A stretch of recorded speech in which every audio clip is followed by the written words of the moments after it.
WatchCharts is the world's leading secondary watch market research platform. Dive into the data yourself at watchcharts.com. In today's video, we're going to be basically spending all of our time talking about Gerald Genta, the watches that he made, and how they perform on the secondary market today. And interestingly, whether we can say anything about their performance being attributed to the fact that they were designed by Gerald Genta. So we'll cover some of the usual suspects. I will try and throw in what I think is a curveball, and we'll sort of round up once we've gone through the list of watches that he is known to have worked on over his lifetime to just sort of come back and answer this question in full. The reason that I think it's interesting to talk about Gerald Genta at this particular junction is that the integrated bracelet style sports watch, certainly made in non-precious metals, is something that has been a market fixation for a few years now. And if you go by cycles of fashion, then basically whatever is out will come back in again in about 20 to 25 years or thereabouts. And so given that the 70s are about 2 cycles removed from us now, it makes sense that, you know, whatever sort of, even in the design world in watches, whatever was popular back in the 70s had a revival of sorts in the 90s or thereabouts, and then now, you know, over the last few years we've sort of seen a second renaissance in this style of watchmaking. But if we look at like how many watches there are that sort of fit into this category, it really sort of drives home, I think, the point of how many different watches there have been over time, and how many different brands at how many different price points really have tried sort of submitting their own take on that genre. So just starting in loose chronological order, just generally when I'm giving dates in this video, I want to give the disclaimer that I tried to get as accurate a set of information as I could, but you know, some of this information is going to be crowdsourced. So if I make a mistake and you can correct me, I would love to be corrected. So definitely get in touch with us in the comments. But back to the watches. Starting in the 70s, the earliest watch that I would submit that sort of meets this criteria, but not in a non-precious metal implementation, was the Rolex 5100, aka Texan, from 1970, which was a quartz watch, and it had only in white gold or yellow gold an integrated bracelet design that's very reminiscent in terms of its angular structure of, you know, some of the watches that were soon to follow. The next one by Mr. Genta himself was the Royal Oak in 1972. That was followed up by the Laureato, which he did not design, in 1975. The Nautilus in 1976, which he did. The Ingenieur SL again in 1976, which he also designed, and the Vacheron Constantin 222 in 1977, which he did not design. And this sort of constitutes like that first wave. This is obviously not meant to be an exhaustive list, just sort of to give you an idea of, you know, this trend of, you know, building watches that seem to be subversive against the prevailing norms of watchmaking at the time, really, you know, kind of took off. And then you start seeing reinterpretations or just new brands altogether taking a stab at this starting in the 90s again. So in that wave, the Tonda from Parmigiani Fleurier arrived in 1996. Vacheron refreshed the 222 into the Overseas series in 1996. Chopard, which had released the St. Moritz back in 1980, refreshed the Alpine Eagle in 2019. And so, you know, these are sort of reinterpretations of pre-existing designs. The Defy did the same thing for Zenith in 2017. And then Tissot, of course, as has proven very popular over the last 2 years, brought the PRX back in 2021, but also, as a callback to a watch they used to make in the 70s. And then lastly, you know, purely sort of modern brands riding that sports watch integrated bracelet trend include brands like Frederic Constant with their High Life collection, or if you want to go into the independent watchmaking space at a higher price point, Moser with their Streamliners. So there's so many of these different watches at so many different price points It really, for me, begs the question, well, how did it start? Where did it start?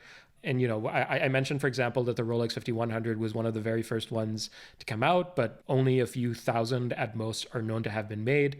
And this watch never really had the sort of cultural impact that, a big splash in mechanical watchmaking would have had, because, of course, the 5100 had a quartz movement. What we find is that the person really sort of leading that charge is Mr. Gerald Genta. He was born in 1931. He passed in 2011. He was certainly not the first watch designer to do integrated bracelets, but he was definitely the first whose designs rose to significant market prominence and saw great market success. So what we'll do is, over the rest of this video, we will go into some detail of what those designs are, what their performance over the longer term has looked like, and what they started off as, and what their current implementations look like, and whether the current implementations from a design standpoint still have a strong connection to the watches as he designed them. And we'll look at a bunch of market data around those references. But before we get into that and sort of talk about the integrated bracelet category, what I did want to do is just cover quickly some other facts about Mr. Genta. So he is known to have designed over 100,000 watches in his lifetime.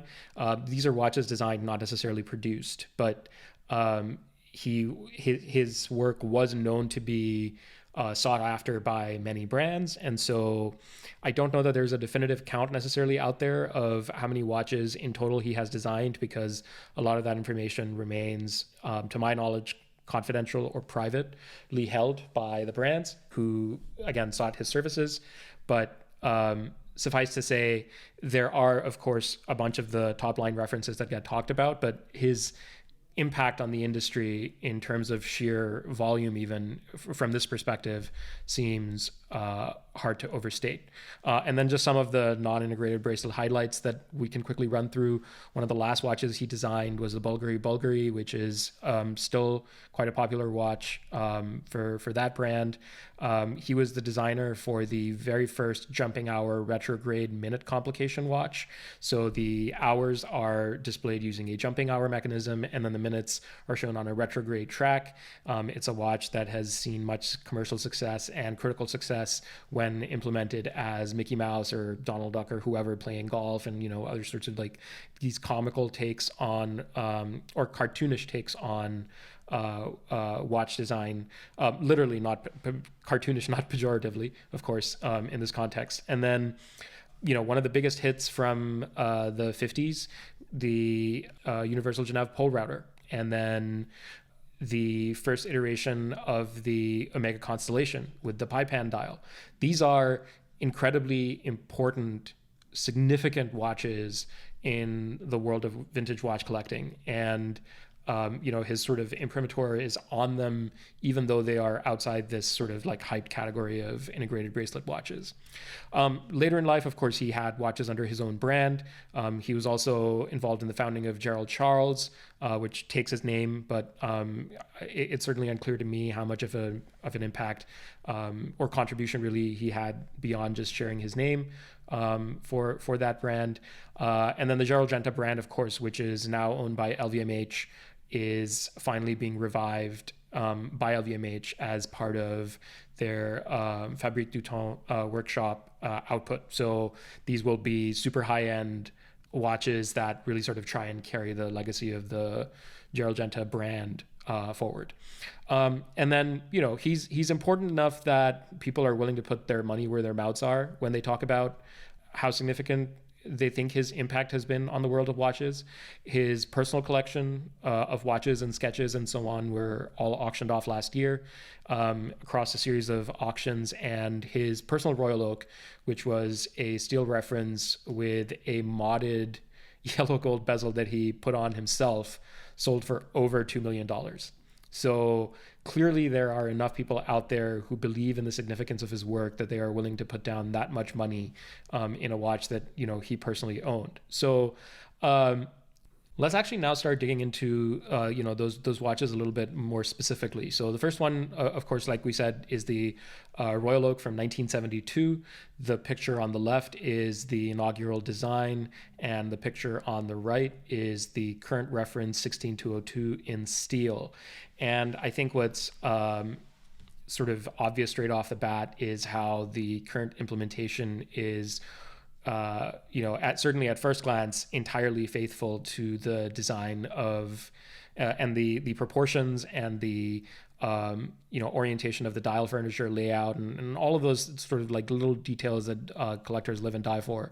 They've been sort of accurately reproduced in the current version, certainly at first glance. But what this tells us is just sort of to the extent that I wanted to make this point, the watches that are called the Royal Oak today essentially still look like the watches that were called the Royal Oak when they were first released back in 1972. And this is important because, as we've talked about, and we'll talk about further in this video as well, you can keep the same name, but the watch design might completely change. And then, of course, Audemars Piguet has made dozens and dozens and dozens of these references over, the last 50 years. And the most popular reference that we track on the secondary market is the reference 15500 with the blue dial.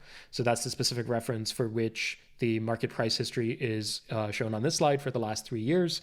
And what we can see is about 3 years ago, this watch was sort of, not necessarily hyped, but it was starting to become hyped, and, prices were sort of creeping ever upwards. And then starting in the fall of 2021 into the early part of 2022, the market sort of exploded upwards and then hit a peak and then started to decline. And, this watch is certainly one of the ones that is most emblematic of that trend, because it is one of the most hyped watches even within its category, certainly the most popular from Audemars Piguet on the secondary market.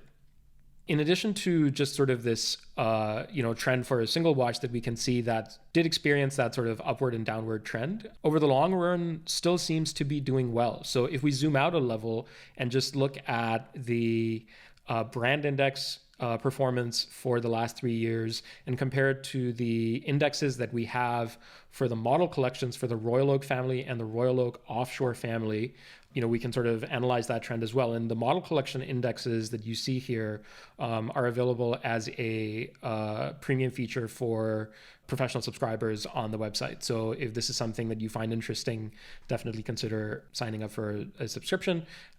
You get a free 7-day trial, within which, if you decide it's not for you, you can cancel with no charges. But what this basically lets you see is the comparison in relative growth or decline for the brand as a whole, and then also the specific model families. So what we see is that AP as a whole sort of is in the middle of the pack.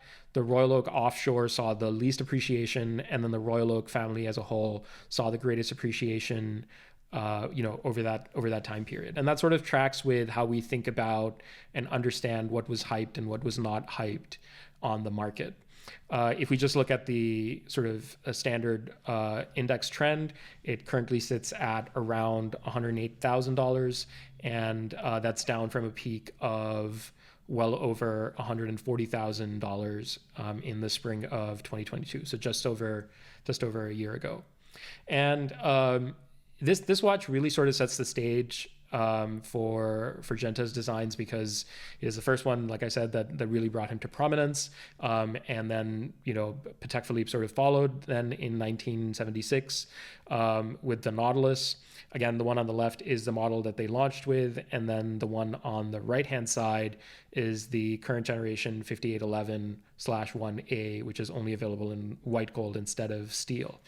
And again, here, for the sake of the initial comparison of being able to say with a comfortable degree of certainty, the watch being sold today is essentially exactly the watch that Genta designed when it first came out in 1976. And so the most popular reference for this, of course, is also the 5711/1A, the hype watch of the last 3 to 5 years, currently trending at about 114,000, saw a peak of over 180,000, and this is just for the blue dial.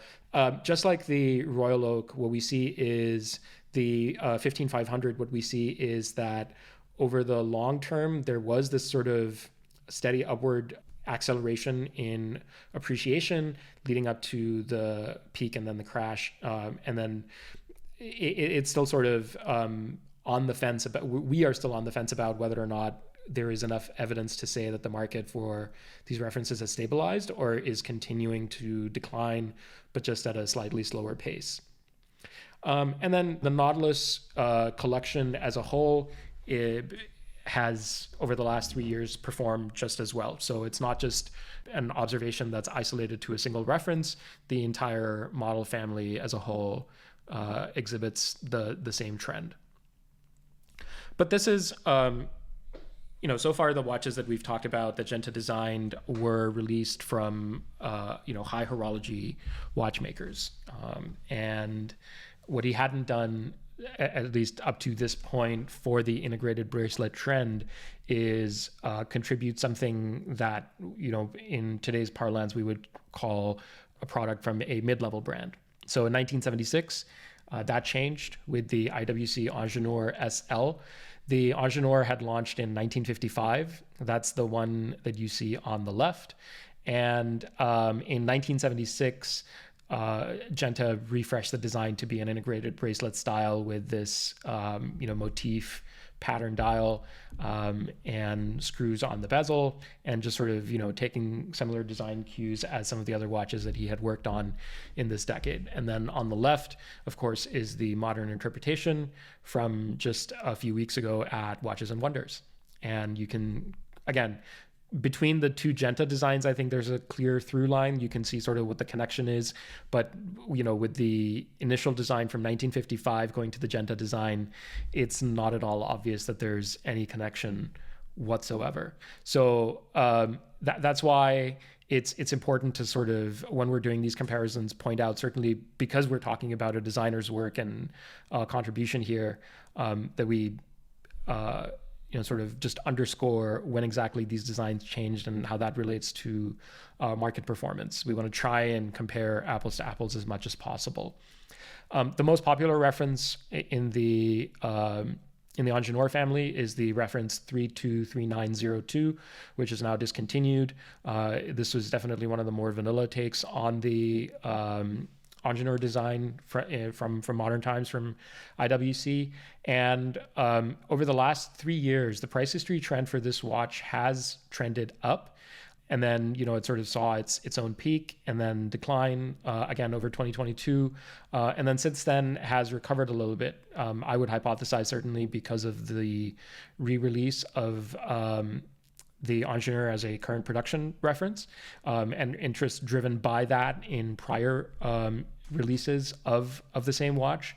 But it's, I think, also significant to point out that its current market price of about $6,200 is, for this reference, if we adjust for inflation, its last known retail price to $2023, this is trading below retail. So, suddenly we've gone from high horology trading at multiples of retail on the secondary market to now a mid-level brand that is aesthetically certainly, very similar to, or takes identical design cues as the Nautilus and the Royal Oak, but somehow on the secondary market, certainly over the long term, does not seem to have exhibited any kind of magic when it comes to value retention.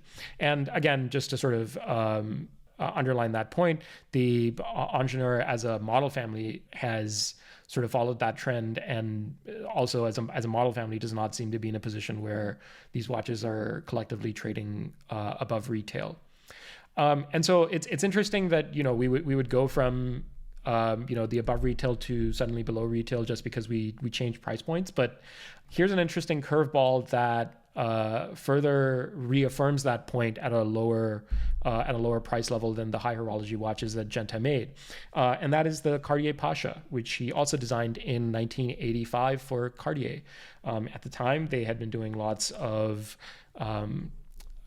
shapes, I guess what you could generously call polygons, and they had not done really a round watch design. And so insofar as a watch design with a round watch face can be disruptive, this design certainly fit that bill, and to my eye and to my taste looks the part, because it has all of these like interesting, funky little things that going on that I think you would either love or you wouldn't. And so again, the image on the left is the one that's the model that Genta first released, and then the one on the right is the current version, which has been upsized from 38 millimeters to 41 millimeters, but still in yellow gold with the 12369 layout, the date at 430, the shape of the hands, the crown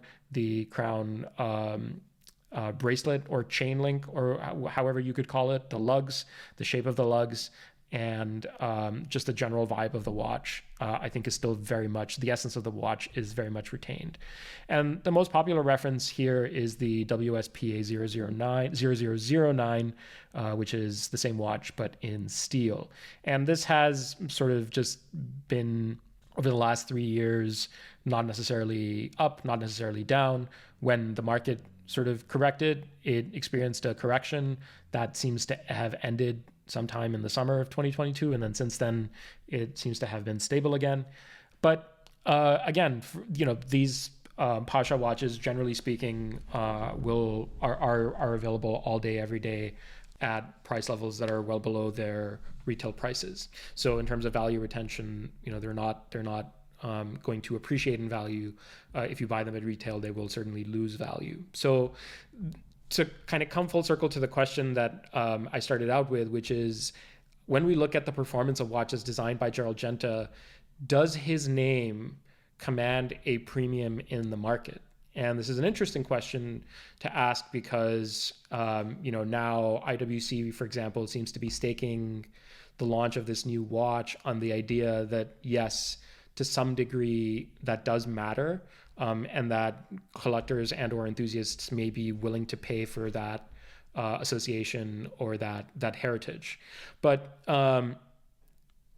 if we were to sort of dig into that more systematically, I think the first thing that I would say is we've obviously just covered 4 watches in detail and started off by talking about all of the other watches that he's done over the years. Generally, those were far smaller in terms of production numbers and are not sort of circulating on the secondary market as much as some of these other more popular or hype references are. So while that niche does exist and has for as long as Genta's watches have been out there, for the purposes of this analysis, that's, for lack of data that we can sort of stand behind confidently, that's out of the scope of this analysis. That caveat sort of part to aside, if we look at sports watches from the Holy Trinity, which is Patek Philippe, Vacheron Constantin, and Audemars Piguet, all of their sports watches universally trade above their retail values. So the Nautilus as a whole trades above retail. The Aquanaut as a whole trades above retail. The Overseas by Vacheron, the Royal Oak Offshore, they all trade above retail. But in this context of this discussion, what's interesting is that Gerald Genta did not design all of these model families.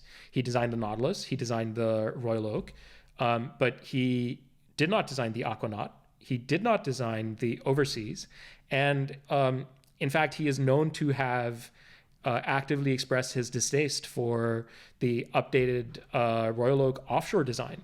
So while he designed some of the watches that at this price level and in this category command market premiums and have excellent value retention, there are other designs as well from high horology brands that have done just as well, or in some cases, maybe even better. So, if you were to sort of approach this conversely and say, well, did every Gerald Genta design that he ever made for a high horology watch brand do well?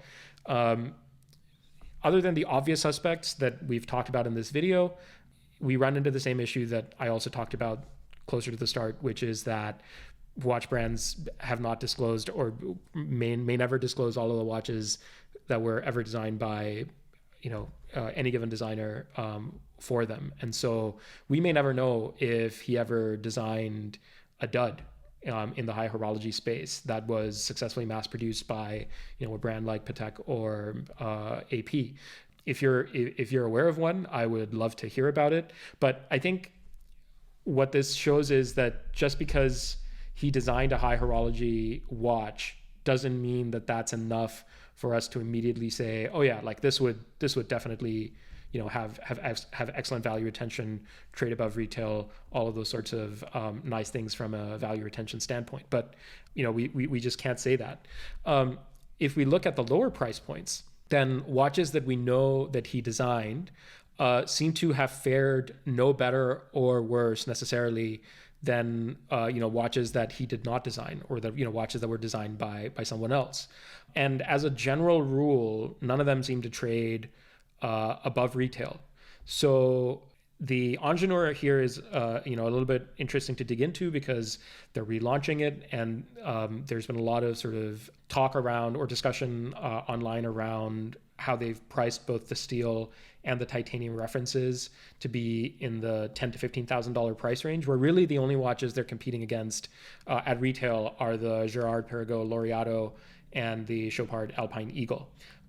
If you want an integrated bracelet watch that's like slightly cheaper or slightly more affordable, rather, if I were being more polite, you can go for a Defy from Zenith, or if you're looking for something that's slightly higher up on the price scale, then you're maybe looking at a Tonda. But really, the Laureato and the Alpine Eagle and their heritage and their fine watchmaking chops are what you're up against with the revival of this Ingenieur. And for a watch that has an admirable design, but nothing spectacular going on mechanically, to be priced in competition with those watches, it's just not obvious whether or not the secondary market will honor that retail value and have this watch trade around that same price point.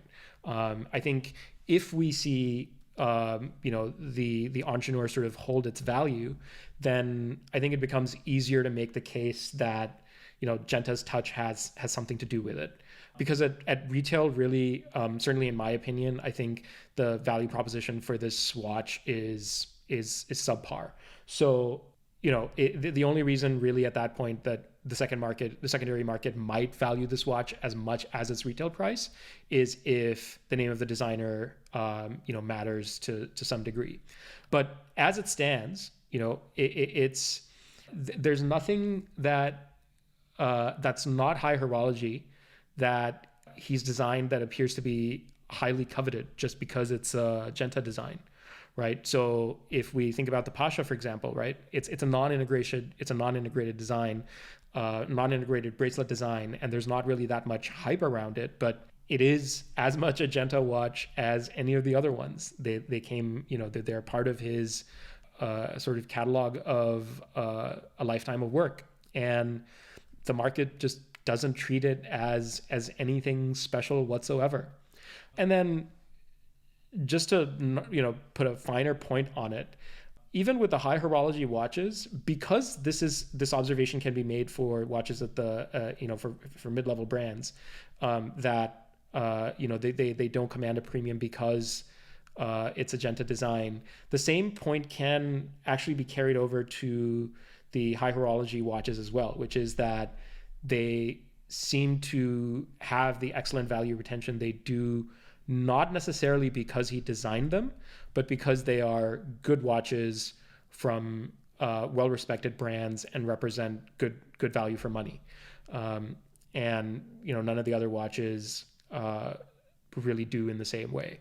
So it's not obvious really then that the lesson is anything but that collectors want good design, but they also want, a good brand, and they want that sort of dose of serious horology. And Gerald Genta's name alone is neither necessary nor sufficient, really, to achieve that. Regardless of that, I think it's a separate discussion altogether from a design standpoint, what sort of impact and contribution Mr. Genta's work has had on the world of watches. I would say that contribution and impact is perhaps incalculable. His role really in revitalizing interest in luxury watches in non-precious metals, of all things, being made by the titans of classical Swiss watchmaking, almost as a response to the panic of the quartz revolution, certainly in part, means that he plays a role in that story as well. You can't really tell the story of the revival of the Swiss watch industry and its inexorable march towards ever more premiumization and emphasis on luxury over the last 50 years, say, without really understanding, appreciating, and dissecting, as we have here to some extent, the role played by Mr. Genta. But of course, he's just one designer. There are others. If there are any other designers that you think we should talk about in more detail, let us know in the comments below. I would personally like it if there are technical topics that you would rather talk about, because that's the stuff I like to personally geek out about. But this sort of aspect of watchmaking, I think, is undeniably critical to the overall pursuit of I think a passion, and a lifelong passion, an abiding passion in watchmaking and watches. So for that reason alone, I think is worth talking about. Hope you found this interesting, and sorry for the gap. And we'll be back to our usual schedule of posting on Tuesdays and Fridays. Thanks for listening.